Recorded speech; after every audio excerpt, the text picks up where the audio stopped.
ದೇವರ ಮುಂದೆ ಆಣೆ ಪ್ರಮಾಣ ಮಾಡಲು ಹೋಗಿ ಲಾಂಗ್ನಲ್ಲಿ ಹೊಡೆದಾಡಿಕೊಂಡಿದ್ದಾರಂತೆ. ಕುಣಿಗಲ್ನಲ್ಲಿ ಬೆಚ್ಚಿ ಬೀಳಿಸಿರುವಂತಹ ಲಾಂಗ್ ವಾರಿದು ಇಬ್ಬರ ಬಂಧನ ಆಗಿದೆ. ಈಗಾಗಲೇ ಮಂಜು ನಾಗೇಶ್ ಬಂಧಿತ ಆರೋಪಿಗಳು. ಜನವರಿ 31ರ ರಾತ್ರಿ ಲಾಂಗ್ ಮಚ್ಚು ಬೀಸಿದಂತ ಆರೋಪಿಗಳು. ನಿಜವಾಗ್ಲೂ ಕೂಡ ಈ ಒಂದು ಘಟನೆಯಿಂದ ಎಲ್ಲರೂ ಬೆಚ್ಚಿ ಬಿದ್ದಿದ್ದಾರೆ. ಜಗದೀಶ್ ವಿಜಯ್ ಎಂಬುವವರ ಮೇಲೆ ಹಲ್ಲೆ ಮಾಡಿರುವಂತಹ ಆರೋಪಿಗಳು. ತುಮಕೂರು ಜಿಲ್ಲೆ ಕುಣಿಗಲ್ ಪಟ್ಟಣದಲ್ಲಿ ನಡೆದಿರುವಂತಹ ಹಲ್ಲೆ ಇದು. ಸಾರ್ವಜನಿಕರ ಮೊಬೈಲ್ನಲ್ಲಿ ಸೆರೆಯಾಗಿದ್ದಂತಹ ಹಲ್ಲೆಯ ವಿಡಿಯೋ. ಇನ್ನು ಘಟನೆ ಸಂಬಂಧ ಕೊಲೆ ಯತ್ನ ಪ್ರಕರಣ ದಾಖಲಿಸಿದಂತಹ ಕುಣಿಗಲ್ ಪೊಲೀಸರು ಆರೋಪಿಗಳನ್ನ ಬಂಧಿಸಿ ವಿಚಾರಣೆ ಮಾಡಲಾಗುತ್ತೆ. ವಿಚಾರಣೆ ವೇಳೆ ಪತ್ತೆಯಾಗಿರುವಂತಹ ಹಲ್ಲೆಗೆ ಕಾರಣ ಬಂಧಿತ ಮಂಜು ಸಹೋದರಿ ಜೊತೆ ಗಾಯಾಳು ಜಗದೀಶನ ಪ್ರೀತಿ ಇತ್ತಂತೆ. ಆದರೆ ಪೊಲೀಸರ ತನಿಖೆಯ ಸಂದರ್ಭದಲ್ಲಿ ಮಂಜುಗೆ ತಂಗಿಯ ಪ್ರೀತಿ ಇಷ್ಟ ಇರಲಿಲ್ಲ ಅನ್ನೋದು ಪತ್ತೆಯಾಗಿದೆ. ಮಂಜು ಕಟ್ಟಿದ ಮನೆಯ ಗೃಹ ಪ್ರವೇಶಕ್ಕೆ ತಂಗಿ ಜೊತೆ ಬಂದಿದ್ದಂತಹ ಜಗದೀಶ್ ಮದುವೆಯಾಗುವವರೆಗೂ ಕೂಡ ಈ ಓಡಾಟ ಬೇಡ ಅಂತೇಳಿ ಪಂಚಾಯಿತಿಯನ್ನ ಮಾಡಿಸಿದಂತ ಮಂಜ. ಏನು ಪಂಚಾಯಿತಿ ನಡುವೆ ಹಣದ ವಿಚಾರ ಪ್ರಸ್ತಾಪ ಆಗಿದೆ. ಬೇರೊಬ್ಬರ ಹಣ ತಿಂದು ಬದುಕ್ತಾ ಇದೆಯಾ ಅಂತೇಳಿ ಜಗದೀಶ್ನಿಗೆ ಬೈದಿರುವಂತ ಮಂಜ.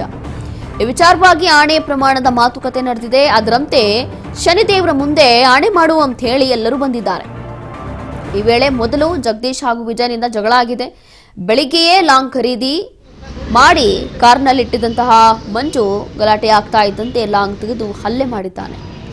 ಘಟನೆ ಸಂಬಂಧ ಪ್ರಕರಣ ದಾಖಲಾದ ಕೆಲವೇ ಗಂಟೆಯಲ್ಲಿ ಪರಾರಿಯಾಗಿದ್ದವರನ್ನ ಬಂಧಿಸಿ ಇದೀಗ ವಿಚಾರಣೆ ನಡೆಸ್ತಾ ಇದ್ದಾರೆ ಪೊಲೀಸರು. ಇಲ್ಲಿ ಕೇವಲ ಇದೊಂದೇ ಕಾರಣ ಅಲ್ಲ, ಅಲ್ಲೇನೋ ದೇವ್ರ ಮುಂದೆ ಆಣೆ ಪ್ರಮಾಣ ಮಾಡ್ಲಿಕ್ಕೆ ಹೋಗ್ತಾರೆ, ಯಾವುದೋ ವಿಚಾರಕ್ಕಲ್ಲ. ಆಕ್ಚುಲಿ ಇಲ್ಲಿ ಆಗಿರೋದೇ ಬೇರೆ ಮ್ಯಾಟರು. ಇಬ್ರೂ ನಡುವೆ ನಡೆದಿರುವಂಥದ್ದು ಒಂದು ಪ್ರೀತಿಯ ವಿಚಾರ. ಹಾಗಾಗಿ ಆ ಒಂದು ವಿಚಾರದಲ್ಲಿ ಅಂದರೆ ನನ್ನ ತಂಗಿ ಜೊತೆ ನೀನು ಯಾಕೆ ಲವ್ ಮಾಡ್ತೀಯಾ, ಯಾಕೆ ಪ್ರೀತಿ ಮಾಡ್ತೀಯಾ ಅನ್ನುವಂಥದ್ದು. ಅದರಲ್ಲೂ ಕೂಡ ಆತನಿಗೂ ಕೂಡ ಇಷ್ಟ ಇರಲಿಲ್ಲ, ಅಣ್ಣನಿಗೆ ಇಷ್ಟ ಇರೋದಿಲ್ಲ. ಫ್ರೆಂಡ್ ಜೊತೆ ಪ್ರೀತಿ ಆಗೋದು ಅವನಿಗೂ ಕೂಡ ಇಷ್ಟ ಇರೋದಿಲ್ಲ.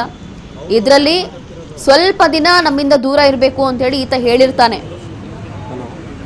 ಆದರೂ ಕೂಡ ಮತ್ತೆ ಇದೆಲ್ಲವೂ ಕೂಡ ನಡೀತಾ ಇರುತ್ತೆ. ಬಹುಶಃ ಇದೇ ವಿಚಾರವನ್ನ ಮನಸ್ಸಲ್ಲಿ ಇಟ್ಕೊಂಡು ದ್ವೇಷ ಇಟ್ಕೊಂಡು ದೇವರ ಮುಂದೆ ಆಣೆ ಪ್ರಮಾಣ ಮಾಡುವಂಥ ಸಂದರ್ಭದಲ್ಲಿ ಲಾಂಗ್ ತೆಗೆದು ಹಲ್ಲೆ ಮಾಡಿರುವಂಥದ್ದು. ಅದರಲ್ಲೂ ಏನು ಮುಂಚಿತವಾಗಿ ಲಾಂಗ್ ತಗೊಂಬಂದು ಇಟ್ಕೊಂಡಿದ್ದಂತೆ. ಹಾಗಾಗಿ ಜಗದೀಶ್ ವಿಜಯ್ ಎಂಬುವರ ಬಂಧನ ಆಗಿದೆ. ಈ ವಿಚಾರದಲ್ಲಿ ಇದೀಗ ತುಮಕೂರು ಜಿಲ್ಲೆ ಕುಣಿಗಲ್ ಪಟ್ಟಣದಲ್ಲಿ ನಡೆದಿರುವಂತಹ ಘಟನೆ. ಸದ್ಯಕ್ಕೆ ಪೊಲೀಸರು ತನಿಖೆ ನಡೆಸ್ತಾ ಇದ್ದಾರೆ.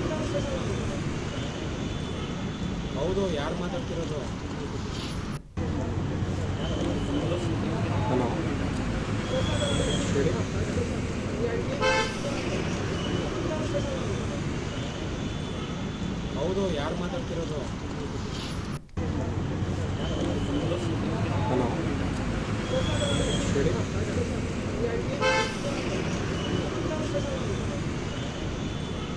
ಹೌದು, ಯಾರು ಮಾತಾಡ್ತಿರೋದು?